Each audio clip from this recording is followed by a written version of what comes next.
Rise for the Pledge of Allegiance. I pledge allegiance to the flag of the United States of America and to the republic for which it stands, one nation, under God, indivisible, with liberty and justice for all. And for a moment of silence, let's remember that tonight is National Night Out, and let's hope that everybody that participates stays safe tonight, and communities get together and work for the good of the communities.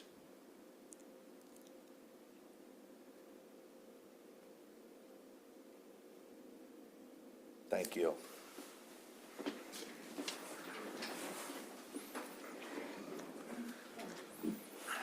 Time is allotted at the end of each meeting for the commissioners to receive comments from the public. We have a couple public notices. I'll read here.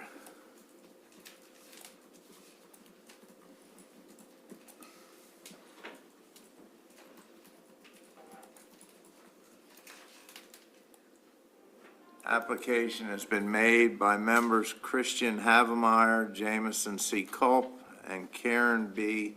McAuliffe, representing White Swan Investors, LLC, for a Class B Country Inn beer, wine, and liquor license on the premises known as the White Swan Tavern, 231 High Street, Chestertown, Maryland, 21620, which shall authorize the holder thereof to sell beer, wine, and liquor at the place therein described for on-premises consumption to a registered guest.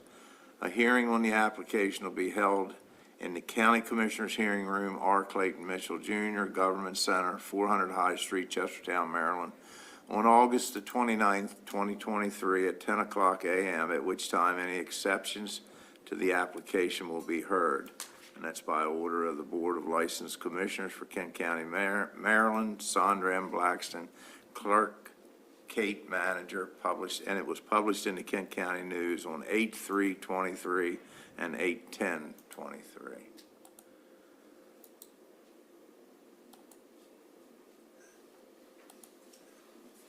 And then we have a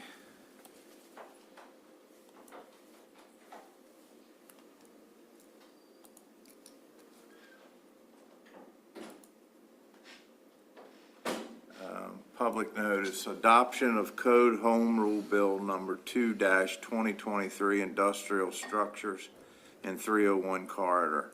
An act to amend chapter 222, zoning of the public local laws of Kent County, Maryland, also known as the Kent County Land Use Ordinance, in order to update Article Roman numeral 5, District Regulations, Section 11, Commercial District 11.5 density, area, height, width, and yard requirements by adding a new provision to regulate the height of industrial structures in general, and by adding a new provision to regulate the permitted height of industrial structures in the 301 corridor, to update Article Roman numeral 5, District Regulations, Section 14, Employment Center District, 14.5 density, height, width, bulk, and fence requirements by adding a new provision to regulate the permitted height of industrial structures in the 301 corridor, to update Article Roman numeral 5, District Regulations, Section 15, Industrial District, 15.5 density, height, width, and fence requirements by adding a new provision to regulate the permitted height of industrial structures in the 301 corridor, and to update Article Roman numeral 11, Definitions, Section 2, definitions by adding a new definition for the 301 corridor inserted as item number 278.25. The legislation was adopted on July the 18th, 2023 without amendments, and the provisions of this act shall take effect on July the 28th, 2023. This bill in its entirety is on file at the Commissioner's Office, 400 High Street, Chestertown, Maryland, Monday through Friday, 8:30 a.m. to 4:30 p.m. and on the county's website at www.kentcounty.com by order of the County Commissioners of Kent County, Maryland, Sandra M. Blackston, Clerk. It was published in the Kent County News on 8/3/23 and 8/10/23 and 8/17/23.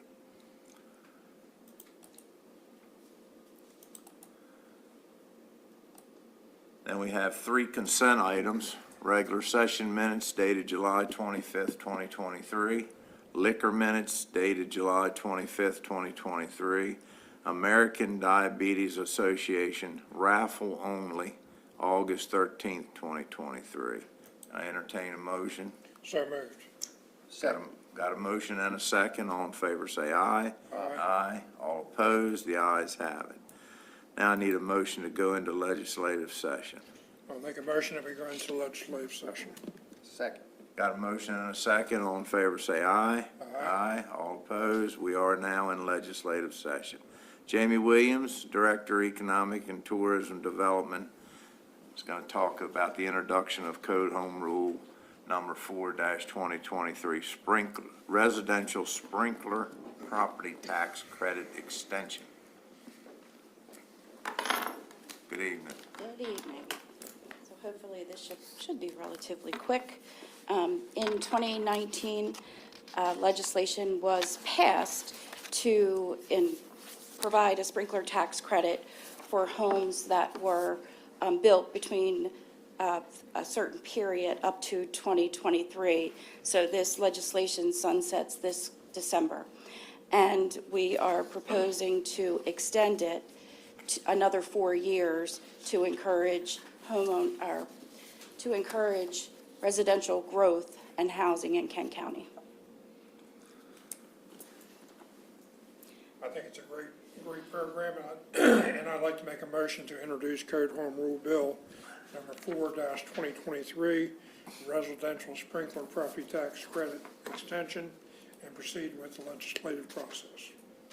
Have a motion, do I have a second? Second. Got a motion and a second. All in favor say aye. Aye. All opposed? The ayes have it. Thank you, Jamie. Thank you. Now I need a motion to go back into open session. I'll make a motion that we go back into open session. Second. Motion and a second. All in favor say aye. Aye. We are now in open session. We have Mr. Jim Miller, our Human Resources Director. Good evening, gentlemen. Good evening. Good evening. Let's see if I can make mine shorter than Jamie's was. You got your hands full to do that. Yeah. I have 2 items for you this evening. The first has to do with a small restructuring within the finance department. The background to this is we've been working with Pat to fill a vacancy in her department. And as we were going through candidates and looking at job descriptions, it became evident to us that what has been called a Finance Associate 1 and a Finance Associate 2 have almost entirely the same duties and responsibilities. There's also a Finance Associate 3 title, which is really the supervisor over the other 2 positions. So in talking to Pat about it, it appeared that initially there was an idea to kind of create a career ladder in there, but with that small a staff, there's not a lot of room to do that. And over time, the 2 jobs have basically assumed 2 ends of a whole job. Lots of work to be done, but 2 people doing it with one small exception. We suggested to Pat that the idea would be to eliminate the title 1, 2, 3, have a finance associate and a finance supervisor, so it was clear what the delineation between those positions would be. Use the higher grade level, the 2 level. That would actually help us in the recruiting effort because we were having difficulty recruiting at the 1 level anyway. Pat certainly agreed, and from her observations over these past number of years, she found that the 2 individuals were really paired up in doing all the work that needed to get done. So separating them with a 1 and a 2 really wasn't making sense any longer. So that's the motion and the recommendation that you have before you this evening. Excuse me. Pat, you're good with this as well? I mean, obviously. Yeah, I think it makes a lot of sense, and I think it would work well in the department. Very good. Having heard that, I'd like to make a motion to move that the position of finance associate be eliminated, as associate 1.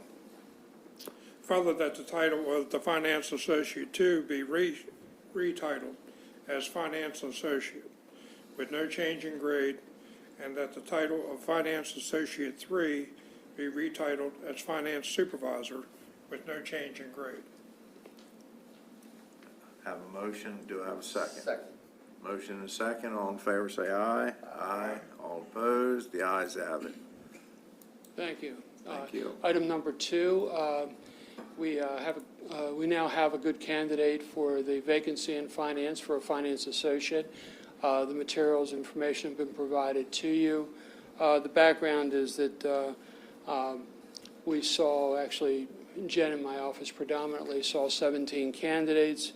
4 were brought in for interviews, and it was narrowed down to the one candidate that Jen recommended and that Pat has approved to bring forward to the 3 of you this evening.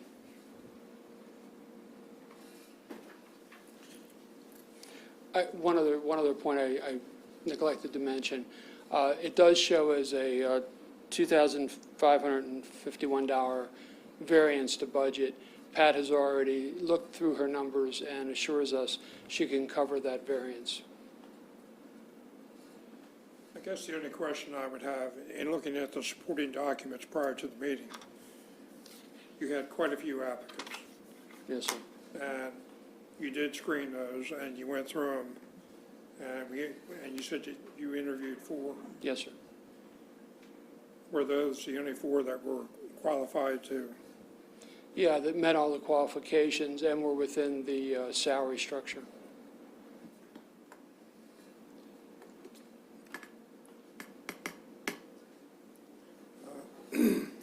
Having heard that, I'll go ahead and make the motion to approve the recommended candidate for a conditional employment offer. Got a motion, do I have a second? Second. Motion and a second, all in favor say aye. Aye. All opposed, the ayes have it. Thank And I'm you. assuming that when these folks apply, that there's some type of letter that goes out that says, thank you for applying, or, Yeah, we or have a some type of notification response to it. process, yeah. We've modified it over the past several months. They used to try to send letters out, which weren't happening as timely and weren't as efficient.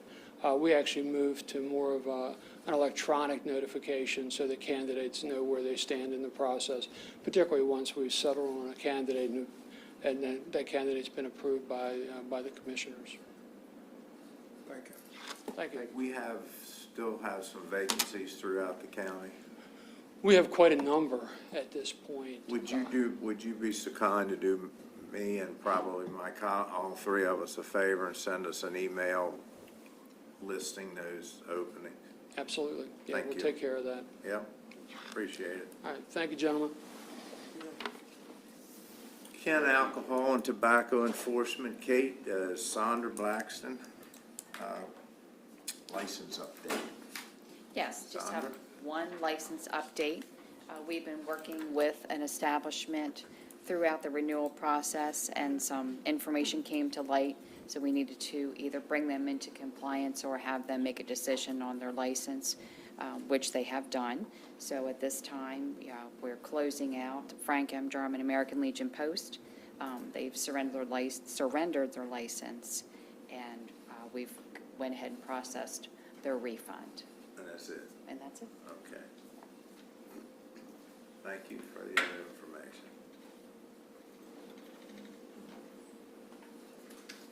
Okay, the next one, I think,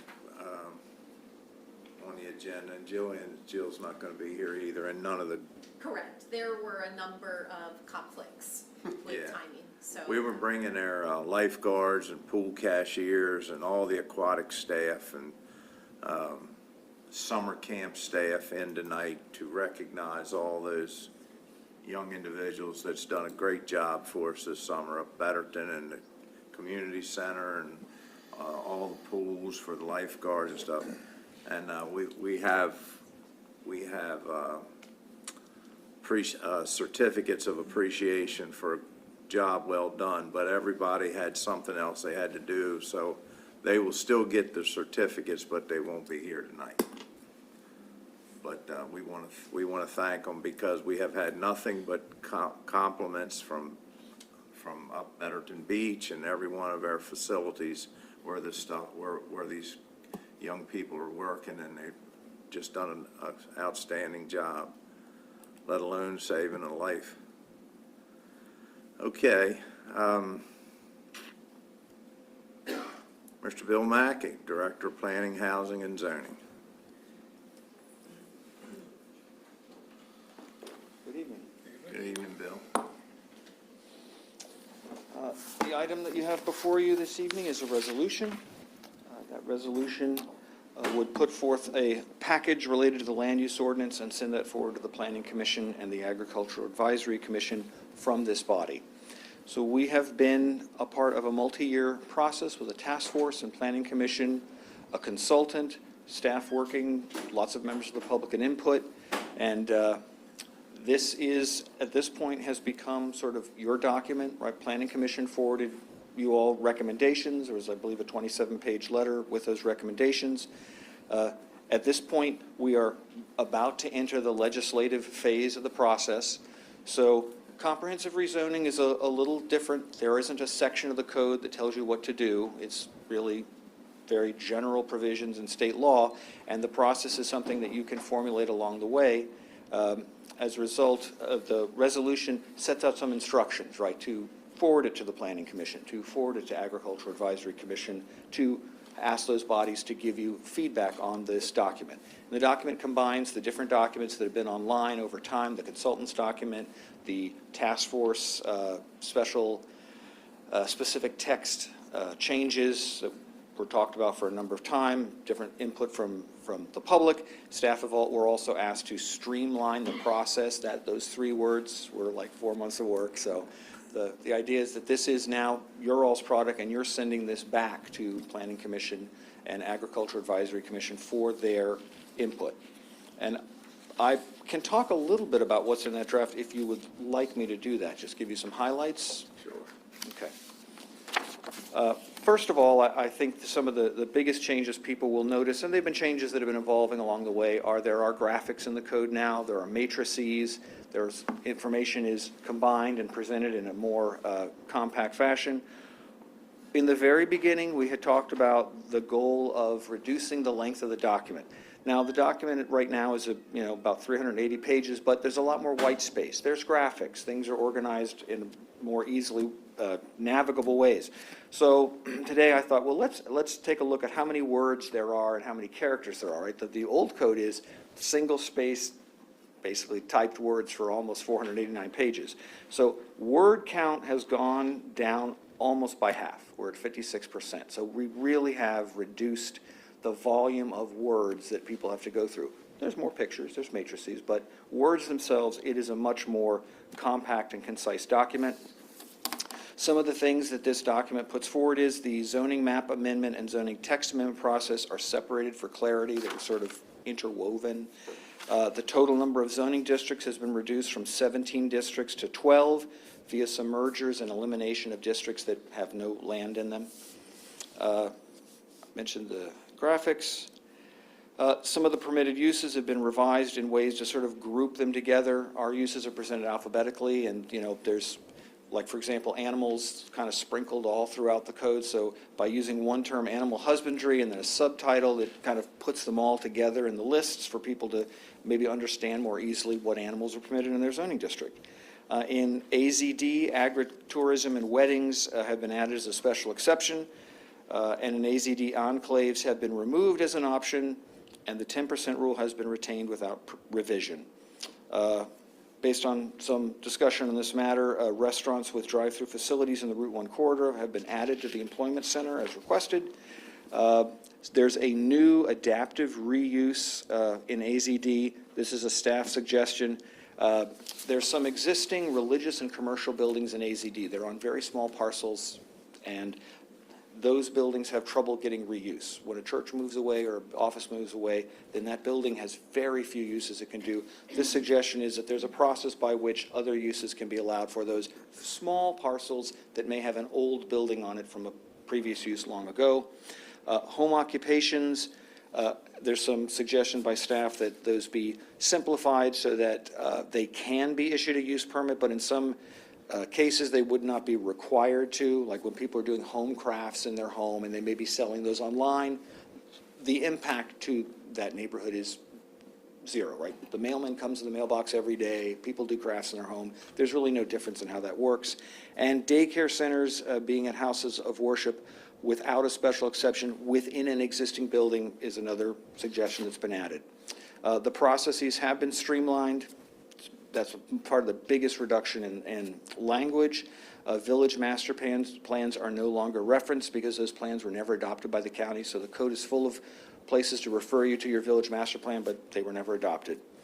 There's been some emergency provisions added for unforeseen contingencies, and those provisions related to imprisoning people for violating the code have been removed.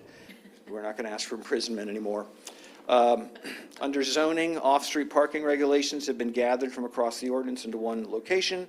The signage regulations have been completely reformatted and restructured from the last version online with the goal of being fully content neutral. That is the Supreme Court's situation. We've done a lot of research and done a lot of additional work since the last task force meeting to try to really make that content neutral. And in that process, electronic message centers per our consultant have been added as a permitted use of signs. Again, these are all proposed in the ordinance.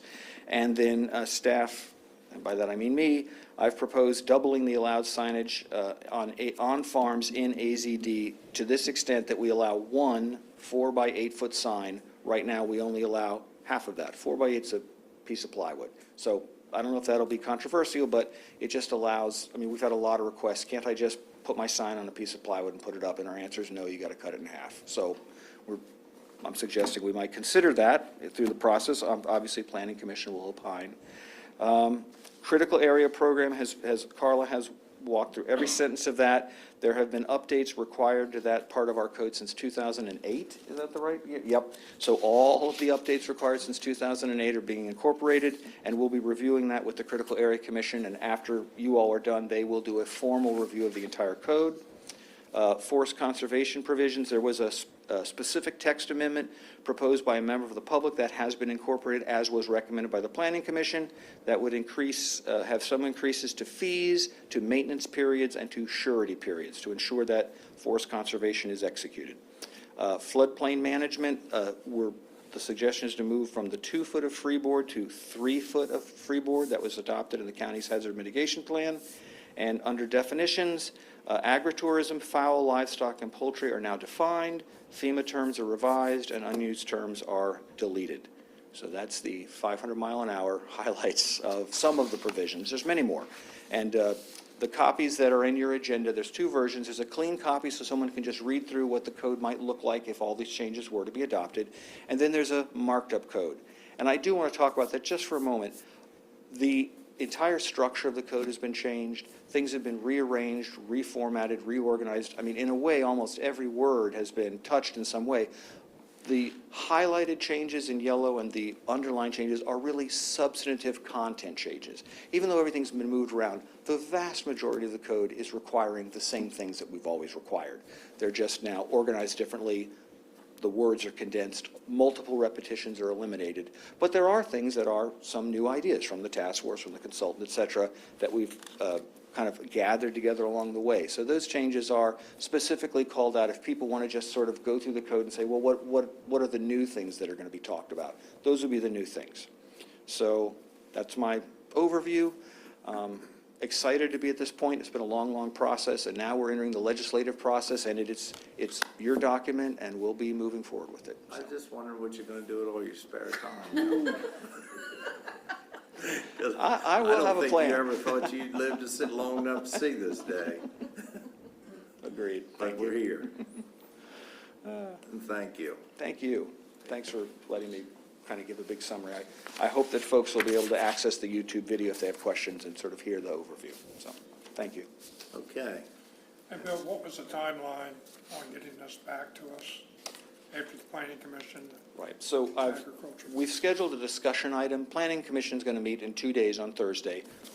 We don't have this item on their agenda. It would be too quick. They need to take a look at it. But we're going to have a discussion about what kind of timeline they might like to see. How do they want to divide it up, right? I want to give them that option once they see the document and kind of understand how many meetings do they want to take to do that. So I'll plan on updating you, but I don't have a schedule. I really want to give them the ability to sort of wade through that. And also, We will also be taking it to the Agricultural Advisory Commission, but I'd like that to sort of fit into the envelope of when the Planning Commission is doing things, so that the Agriculture Advisory Commission's agricultural recommendations can get to the Planning Commission at sort of a good time for them.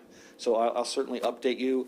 Right now, I don't have a firm schedule on that at all. So, yeah, no, it's a good question. It's going to take I some think time. It's gonna take some time, and it gives Yes, us time to read over it too. So what outside agencies need to review this? We've farmed this out to a lot of outside agencies already for this draft. I mean, we can certainly sit down and talk about maybe what's a preferred list, but we've had input from a Specifically, lot. Critical Area Commission is. Yes, they will. We're going to give them an advance copy before adoption, so they have time to look at it, and hopefully that means post-adoption review is quicker. So, thank you. It's a good question. So, All right. I'd like to make a motion that we move to approve Resolution 2023-14 to forward the land use ordinance proposal to the Kent County Agricultural Advisory Commission and the Kent County Planning Commission for their comments and recommendations. Second. got a motion and a second. All in favor, say aye. Aye. All opposed? The ayes have it. Thank you, Bill. Thank you very much. Darla?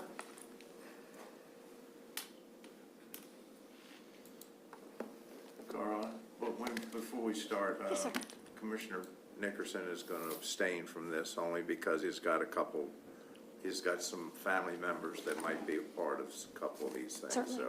So he'll just abstain. Okay. Thank you. At least that's what he told me. I'm not telling him to do this. It's what That is what I asked, He yes. said he was going to do it. Just to keep things clean, I think. Yes, understood. The Agricultural Preservation Advisory Board, when they review it, they vote on them individually so that if any of those members have potential conflicts, they can also recuse themselves. So I am here tonight to present to you the applications that we received for the fiscal year 2024 Maryland Agricultural Land Preservation Foundation Easement Acquisition Program. I am seeking your review and approval of those rankings. It's something we do annually. There were 24 applications submitted. And since this was prepared, 6 of those applications have received what are known as round 2 offers from the fiscal year 2023 cycle. They will be coming off of this list, and then everybody bumps up. And so we will have just under the maximum 20 applications to be appraised. So this is the second year in a row that anybody who wanted to be put forward for consideration, assuming that you approve this ranked list, will be appraised and reviewed by the state. So I know that this is the first time for some of you to do this. The county has an easement prioritization formula that we rank all the properties on, that looks at the quality of the soils, the size of the farm, proximity to other preserved lands. We have some points that are given related to how long they've owned the farm, whether or not they live here in Kent County, have they applied previously. And so that's kind of a black and white process to create this list. It's not very subjective. It's based on the information provided in the applications. And then we just create, like I said, a score, and then whoever has the most points is the number 1 ranked application. The purpose of doing that is that the state takes the funding that is made available, and I believe for fiscal year 2024, it's $93 million statewide that is being put forward for this program. That is divided evenly among all of the counties for what are known as round 1 offers. The state uses our ranked list, so whoever comes out number 1 on our list is pretty much guaranteed to get an easement offer, and when there's lots of funding, generally we'll get more than one round 1 offer.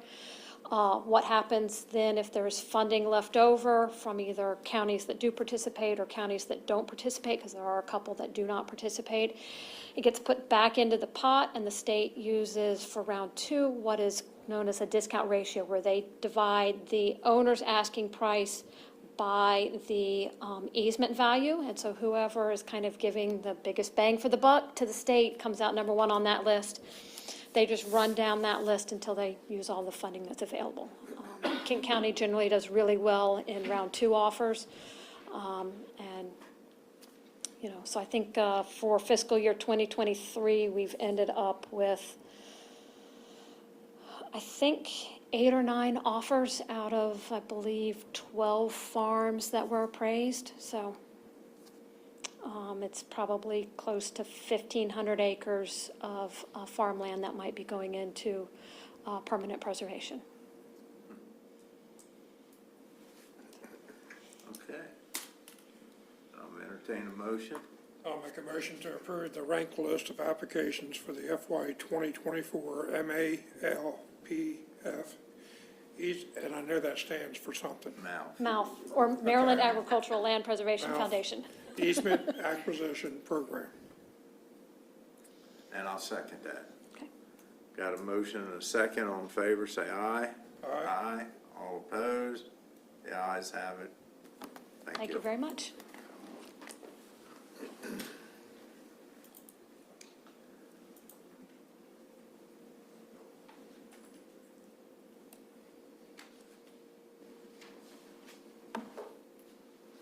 Now that's just, now we're up to public comment. We have, now is time for public comment or media review. We have someone signed up. We do. Miss Melinda Bookwalter has signed up. Melinda Bookwater. Walter, excuse me.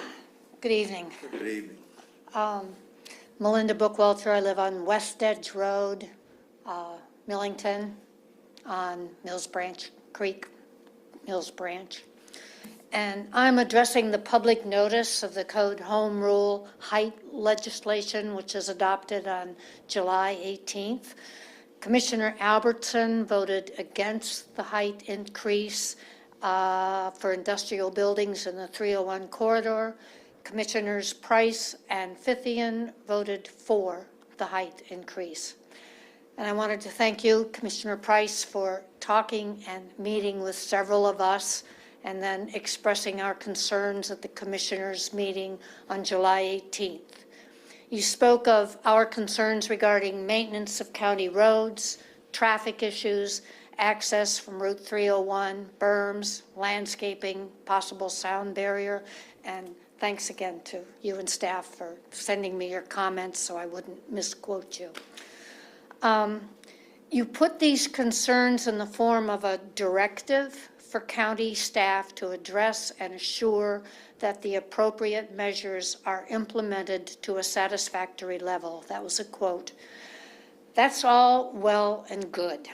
However, these concerns and the language to address them, along with actions to be taken, are merely verbalizations which are not codified in writing in either the newly revised land use plan or the comprehensive plan. Therefore, there is no legal bound by which to hold developers accountable for implementation. Without legal accountability, there are no guardrails.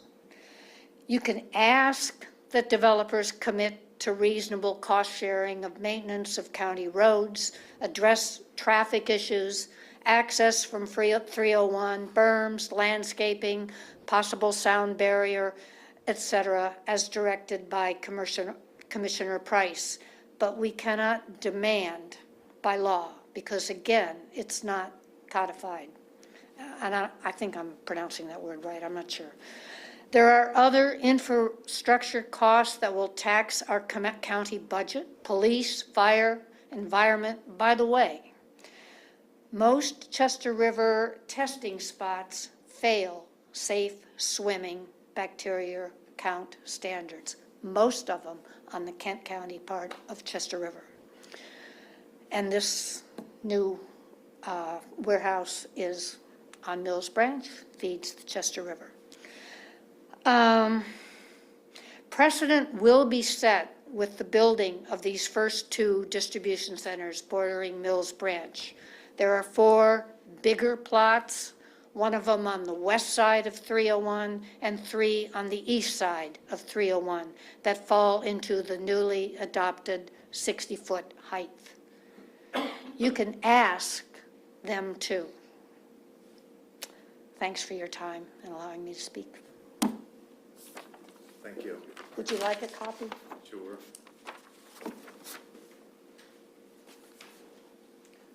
I marked through some stuff and also initial. Thank you. Thank you. Anyone else?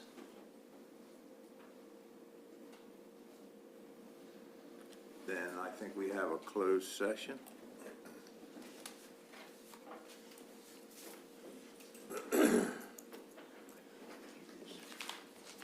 I'll make a motion to go into closed session under the Annotated Code of Maryland, General Provisions, Article 3-305B1, to discuss the appointment, employment, assignment, promotion, discipline, demotion, compensation, removal, resignation, or performance evaluation of appointees, employees, or officials over whom this public body has jurisdiction, and any other personnel matter that affects one or more specific individuals.